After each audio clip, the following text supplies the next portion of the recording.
চারজন লোক সিদ্ধান্ত নিলে শেখ হাসিনার হাত থেকে বাংলাদেশকে মুক্ত করা সম্ভব।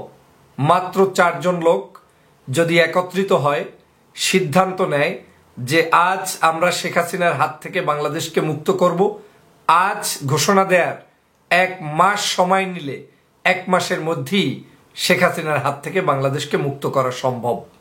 কিন্তু এই চারজন ব্যক্তিকে সিদ্ধান্ত নিতে হবে এক প্ল্যাটফর্মে, এক ময়দানে, এক জায়গায় সভা সমাবেশ থেকে শুরু করে সমগ্র আন্দোলন, কর্মসূচি, কর্মপদ্ধতি সব হতে হবে একই জায়গায়। ভাবছেন এত বড় ক্ষমতাধর চারজন ব্যক্তি কারা? হ্যাঁ, আমি বলছি শুধু এই চারজন ব্যক্তির পক্ষেই বাংলাদেশের মানুষকে মুক্তি করা সম্ভব। শত শত হাজার হাজার লোকের প্রয়োজন নেই, শত শত পার্টির প্রয়োজন নেই। এই চারজন ব্যক্তি যদি একত্রিত হয় তাহলেই বাংলার মানুষের মুক্তি সম্ভব। ভাবছেন তাহলে সেই চারজন ব্যক্তি কে? আপনাকে পরিচয় দিলে আপনিও জানেন এই চারজন ব্যক্তিকে। বাংলাদেশের স্বাধীনতার ঘোষক শহীদ রাষ্ট্রপতি জিয়াউর রহমানের সন্তান, সাবেক 3 বারের প্রধানমন্ত্রী দেশনেত্রী বেগম খালেদা জিয়ার সন্তান জননেতা তারেক রহমান 1 নম্বর ব্যক্তি। দ্বিতীয় ব্যক্তি হচ্ছে বাংলাদেশ জামাত ইসলামের বর্তমান আমির ডাক্তার শফিকুর রহমান সাহেব। তৃতীয় ব্যক্তি হচ্ছে চরমনাইয়ের ইসলামী আন্দোলন বাংলাদেশের আমির ফয়জুল করিম, রেজাউল করিম সাহেব, তারা 2 ভাই। আর চতুর্থ হচ্ছে বাংলাদেশের হেফাজতপন্থী নেতা আল্লামা মামুনুল হক সাহেব সহ হেফাজতের বিভিন্ন ঘরানার আলেম ওলামা। এই 4টা ধারার লোকদেরকে যদি আপনি এক মঞ্চে, এক জায়গায়, একইভাবে, একই সুরে শেখ হাসিনার পতনের জন্য একত্রিত করতে পারেন, তাহলে বাংলাদেশে আমি চ্যালেঞ্জ দিয়ে বলছি এই সরকারের পক্ষে 1 মাসও টিকে থাকা সম্ভব নয়।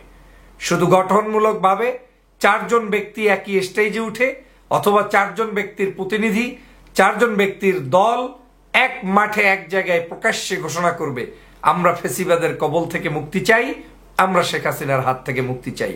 এই 4 জনের পক্ষেই বাংলার মানুষকে মুক্ত করা সম্ভব। শেখ হাসিনা চাচ্ছে এই 4জন ব্যক্তি কোনো অবস্থায় একই মঞ্চে আসতে না পারে।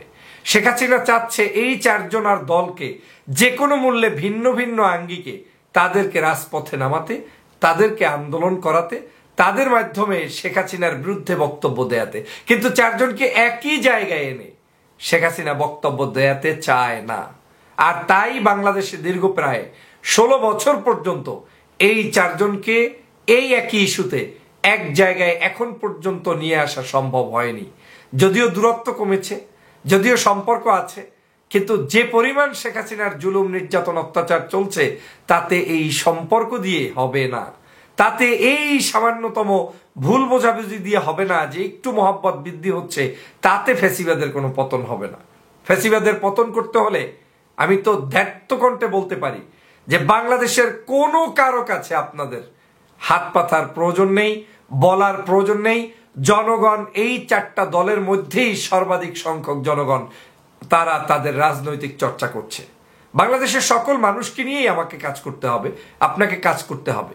কিন্তু সিদ্ধান্ত নেয়ার ক্ষেত্রে এই 4টা দল যদি আপনার সাথে থাকে, তাহলে এই দেশের আর কোনো অপশক্তি কোনোভাবে ফেসিবাদের এই রাজনীতি, ফেসিবাদের এই ক্ষমতা টিকিয়ে রাখতে পারবে না। অতএব আমাদেরকে উচিত আমাদের মূল সমস্যাটা জেনে তারপরে সমাধান করা। আমরা যদি এখন বিনা জায়গায় না জেনে অন্য পথে হাঁটতে থাকি, সারা রাত হাঁটবো, সারাদিন হাঁটবো, কিন্তু বাস্তবিক অর্থে আমার দেশের মানুষের মুক্তি মিলবে না। এদেশের মানুষ এই 4টা দলের মধ্যে সবচাইতে বেশি সীমাবদ্ধ আছে। তারা এই দলের মধ্য থেকেই মুক্তি চায়। এর বাহিরে যারা আছে তারা থাকলে আলহামদুলিল্লাহ, না থাকলে কোনো কিচ্ছু আসে যায় না। শুধু এই 4টা দলকে আপনারা যে কোনো মূল্যে এক জায়গায় বসার ব্যবস্থা করে দেন, দেখবেন বাংলার মানুষের মুক্তি সম্ভব। আর এই 16 বছরে 4টা দলকে একত্রে বসতে দিতে পারিনি বিধায়ী 16 বছরে এখন পর্যন্ত বাংলার মানুষের কোনো মুক্তি হয়নি। শেখ হাসিনার হাত থেকে দেশের জনগণ এখনো মুক্তি পায়নি।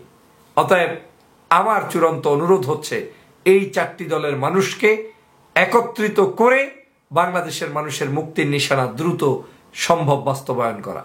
এবং তাতে দরকার বাংলাদেশ জাতীয়তাবাদী দলের পক্ষ থেকে স্যার অন্য অন্য দলগুলো জামাত ইসলাম, চরমনাই এবং হেফাজতে ইসলামের এই মামুনুল হক সাহেব সহ তাদের ভিতরে হৃদ্রতা বৃদ্ধি করে বাংলাদেশের মানুষের সকলের কাছে এক ধরনের মেসেজ পৌঁছে দেয়া যে না, আমরা এই ফ্যাসিবাদের কবল থেকে মুক্তি পেতে আমরা এক হয়েছি।